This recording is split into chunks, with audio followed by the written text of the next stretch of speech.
Hi ಎಲ್ರಿಗೂ ನಮಸ್ಕಾರ. Roopa cooking ವ್ಲಾಗ್ಗೆ ಸ್ವಾಗತ. ಇವತ್ತು ಯಾವುದೇ ತರಹದ ಸಾಸಸ್ನ ಬಳಸ್ದಲೇ ವೆಜ್ ಫ್ರೈಡ್ ರೈಸ್ ರೆಸಿಪಿನ ತೋರಿಸ್ಕೊಡ್ತಾ ಇದ್ದೀನಿ. ತುಂಬ ಈಸಿಯಾಗಿ ಹಾಗೆ ಕ್ವಿಕ್ಕಾಗಿ ಮಾಡ್ಕೋಬೋದು.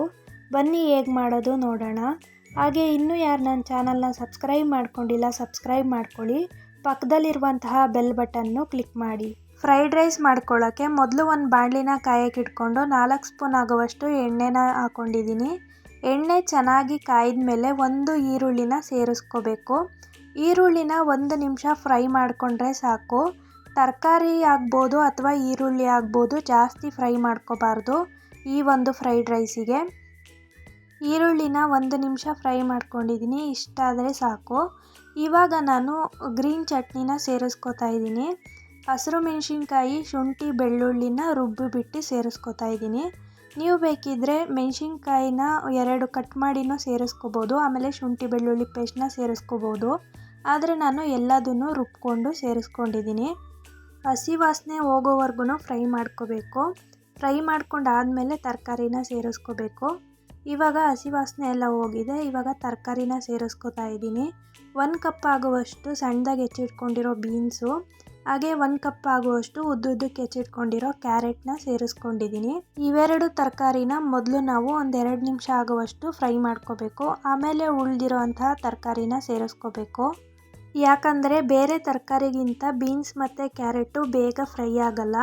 ಅದಕ್ಕೋಸ್ಕರ ಇದನ್ನು ಮೊದಲೇ ಹಾಕ್ಕೊಂಡು ಫ್ರೈ ಮಾಡ್ಕೋತಾ ಇದ್ದೀನಿ. 1-2 ನಿಮಿಷ ಫ್ರೈ ಮಾಡಿಕೊಂಡ್ರೆ ಸಾಕು, ಜಾಸ್ತಿ ಫ್ರೈ ಮಾಡ್ಕೋಬಾರ್ದು. ಇವಾಗ 1 ಕಪ್ ಆಗುವಷ್ಟು ಕ್ಯಾಬೇಜ್ನ ಉದ್ದುದ್ದಕ್ಕೆ ಹೆಚ್ಚಿ ಸೇರಿಸ್ಕೋತಾ ಇದ್ದೀನಿ. ಹಾಗೆ ಅರ್ಧ ಕಪ್ ಆಗುವಷ್ಟು ಕ್ಯಾಪ್ಸಿಕಮ್ನ ಉದ್ದುದ್ದಕ್ಕೆ ಹೆಚ್ಚಿ ಸೇರಿಸ್ಕೊಂಡಿದ್ದೀನಿ. ಇದನ್ನು ಜಾಸ್ತಿ ಫ್ರೈ ಮಾಡ್ಕೋಬಾರ್ದು, ಯಾಕಂದರೆ ಇದು ಎಣ್ಣೆಲಿ ಬೇಗ ಫ್ರೈ ಆಗುತ್ತೆ ಮತ್ತು ತುಂಬ ಮೆತ್ತಗಾದರೆ ಈ ಒಂದು ಫ್ರೈಡ್ ರೈಸಿಗೆ ಅಷ್ಟು ಚೆನ್ನಾಗಿರಲ್ಲ. ಕ್ಯಾಪ್ಸಿಕಮ್ಮು ಕ್ಯಾಬೇಜ್ ಸೇರಿಸಾದ್ಮೇಲೆ 1 ನಿಮಿಷ ಫ್ರೈ ಮಾಡ್ಕೋಬೇಕು. 50 ಭಾಗ ಬೆಂದರೆ ಸಾಕು, ಬೇಗ ಫ್ರೈ ಆಗುತ್ತೆ. ಕ್ಯಾಪ್ಸಿಕಮ್ ಮತ್ತು ಕ್ಯಾಬೇಜು ಜಾಸ್ತಿ ಟೈಮ್ ತಗೊಳ್ಳಲ್ಲ. ಎಲ್ಲ ತರಕಾರಿನೂ 50 ಭಾಗ ಆಗೋಷ್ಟು ಅಷ್ಟೇ ಬೇಯಿಸ್ಕೋಬೇಕು. 1 ನಿಮಿಷ ಆಗುವಷ್ಟು ಕ್ಯಾಪ್ಸಿಕಮ್ ಮತ್ತು ಕ್ಯಾಬೇಜ್ನ ಫ್ರೈ ಮಾಡ್ಕೊಂಡಿದ್ದೀನಿ. ಇಷ್ಟು ಫ್ರೈ ಆದರೆ ಸಾಕು. ಇವಾಗ ಮಸಾಲ ಪೌಡರ್ಸ್ನ ಸೇರಿಸ್ಕೋಬೇಕು. 1 ಸ್ಪೂನ್ ಆಗುವಷ್ಟು ಗರಂ ಮಸಾಲ, 1 ಸ್ಪೂನ್ ಆಗುವಷ್ಟು ಪೆಪ್ಪರ್ ಪೌಡರ್ನ ಸೇರಿಸ್ಕೊಂಡಿದ್ದೀನಿ. ಹಾಗೆ ರುಚಿಗೆ ತಕ್ಕಷ್ಟು ಉಪ್ಪನ್ನ ಸೇರಿಸ್ಕೊಂಡು ಇದನ್ನು 1 ನಿಮಿಷ ಆಗುವಷ್ಟು ಚೆನ್ನಾಗಿ ಫ್ರೈ ಮಾಡ್ಕೋಬೇಕು. ಈ ಟೈಮಲ್ಲಿ ನೀವು ಬೇಕಿದ್ದರೆ ಚಿಲ್ಲಿ ಪೌಡರ್ನ ಸೇರಿಸ್ಕೋಬೋದು.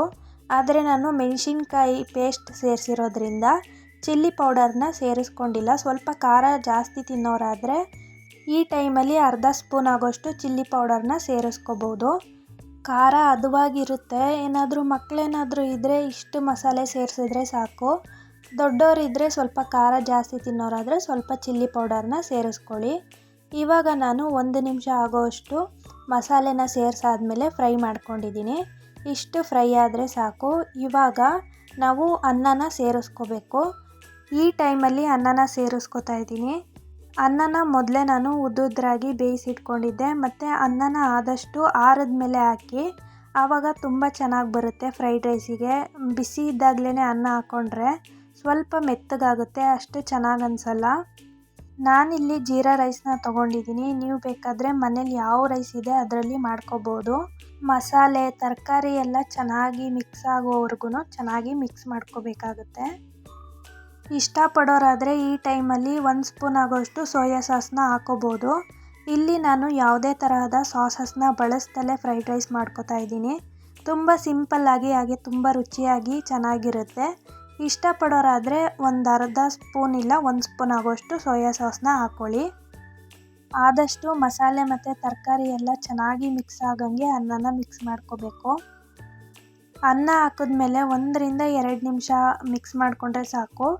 ಲೋ ಫ್ಲೇಮಲ್ಲಿ ಇಟ್ಕೊಂಡೆ ಮಿಕ್ಸ್ ಮಾಡ್ಕೊಳ್ಳಿ. ಈ ಥರ 5 ನಿಮಿಷದಲ್ಲೆಲ್ಲ ಆರಾಮಾಗಿ ಮಾಡ್ಕೋಬೋದು. ಚಿತ್ರಾನ್ನ ಪುಳಿಯೋಗರೆ ಮಾಡಿದಷ್ಟು ಟೈಮ್ ತೊಗೊಳ್ಳಲ್ಲ, ಅಷ್ಟು ಈಸಿಯಾಗಿ ಮಾಡ್ಕೋಬೋದು ಮತ್ತು ತುಂಬ ಹೆಲ್ದಿಯಾಗಿರುತ್ತೆ.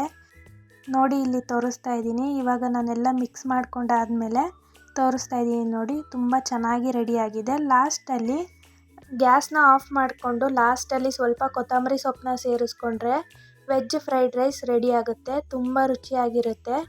ಒಂದ್ಸತಿ ಟ್ರೈ ಮಾಡಿ ನೋಡಿ ಹೇಗೆ ಬಂತು ಅಂತ ಕಮೆಂಟ್ ಮಾಡಿ ಹೇಳಿ. ಈ ವಿಡಿಯೋ ನಿಮಗೆ ಇಷ್ಟ ಆಗಿದ್ರೆ ಲೈಕ್ ಮಾಡಿ, ಶೇರ್ ಮಾಡಿ, ಕಮೆಂಟ್ ಮಾಡಿ. ಇನ್ನೂ ಯಾರು ನನ್ನ ಚಾನಲ್ನ ಸಬ್ಸ್ಕ್ರೈಬ್ ಮಾಡ್ಕೊಂಡಿಲ್ಲ ಸಬ್ಸ್ಕ್ರೈಬ್ ಮಾಡ್ಕೊಳ್ಳಿ. Thank you for watching.